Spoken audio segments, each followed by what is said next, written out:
Hello friends, स्वागत करुच्ची ज्ञान भंडार चैनल रे पुणी एक नुआ फ्रेश एपिसोड्र नाटी होची एई चारोटी नामर झील मान सहित विवाह पर पुओ मानकर भाग्य चमकी थाए मिली थाए खाली उन्नति पर उन्नति।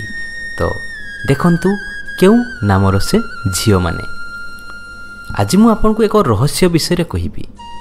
जदि आपनकर भाग्य खराब अछि किंतु आपनक स्त्रींकर भाग्य भल अछि तेबे एहार लाभ आपण नहीं पारिबे। आपण केते थर देखिथिबे कि किछि लोक मानकर बाहाघर पूर्वरु सेमानक जीवन साधारण थाए किंतु बाहाघर परे तांको जीवन रे उन्नति देखिबाकू मिली थाए। एमिति एहा सबु श्रेय तांकर स्त्री को जाई थाए। एही कथा को ध्यान रे रखी आज मु आपन को एमिति झियो मानक नाम विषय कहिबाकू जाउची जहांकर भाग्य अत्यंत एवं बहुत भल होइथाए। एही झियो माने जे कोनोसी भी पुओं को विवाह करथांती तांकर भाग्य को खोली देइथांती। एही बड़ी झियोंक सहित विवाह करिबा पुओ मानक पई लाभदायक होइथाए। तो प्रथम अक्षर ए नाम थिबा झियो माने ए नाम थिबा झियो माने लक्ष्मी रूपी होइथांती। एमाने जे कोनोसी भी व्यक्ति को विवाह करंती तांको लाइफ रे आर्थिक लाभ होइथाए। व्यक्ति माने जेउठी भी टंका निवेश करंती तांकू सेठी भल लाभ मिली थाए। एमानंको सह विवाह करथुवा व्यक्ति अत्यंत भाग्यवान होइथांती।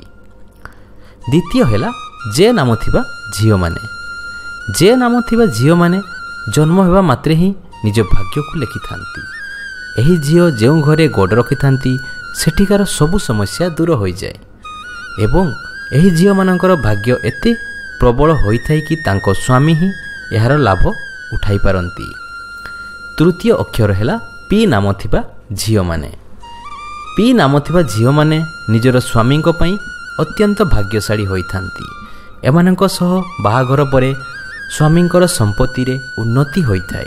व्यक्ति को टंका आय करिबा पई नुआ नुआ अवसर मध्य मिली थाए।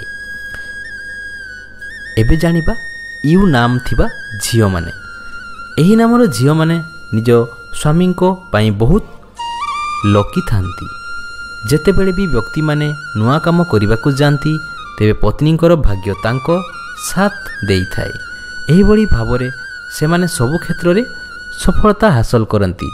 तो जानिले तो एई चारोटी नामर झियो मानक सहित जदि आपण विवाह करूछंती आपणकर भाग्य निश्चिंत चमकिबो, उन्नति परे उन्नति आसीबो।